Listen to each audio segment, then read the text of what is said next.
ரத்த அழுத்த பிரச்சனைக்கு எந்த மாதிரியான உணவுகளை எடுத்துக்கொள்ளலாம் குருநாதா? அம்மையே, நிச்சயம் ஒரு வாரம் தொடர்ந்து நிச்சயம்தனுள் கூட பின் முள்ளங்கி எனும் சாற்றை வெறும் வயிற்றில் அருந்தி வா. சில கழிவுகள் உள்ளே இருக்கின்றது, அதை முதலில் வெளியே அனுப்ப வேண்டும். இதற்கு பிறகு என்ன செய்ய வேண்டும் குருவே?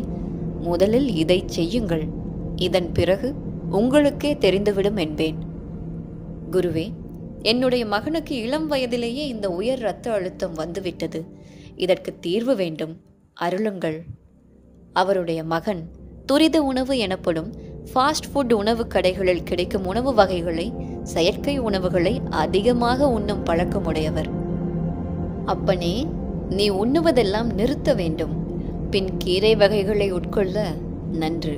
அதாவது அப்பனே, பொன்னாங்கண்ணி, கரிசலாங்கண்ணி, காசினிக்கீரை, மணத்தக்காளி, கொள்ளு, இந்த மூலிகைகளை அப்பனே எதை என்று அறிய அறிய யான் ஏற்கனவே தெரிவித்து விட்டேன் அப்பனே. பல உரைகளிலும் கூட பச்சை காய்கறிகளையும் கீரைகளையும் கூட அப்படியே உண்ண வேண்டும் அப்பனே, நல்விதமாகவே.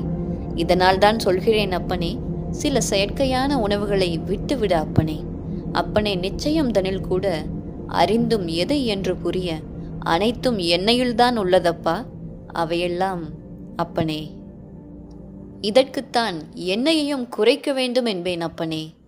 எண்ணெய்களில் பொரித்த வறுத்த உணவுகள் சரியாகவே அப்பனே சில காலம் பின், அதாவது தேங்காய் எண்ணெய் அப்பனே சமைத்து உண்ணுதல் அதிசிறப்பு தரும்.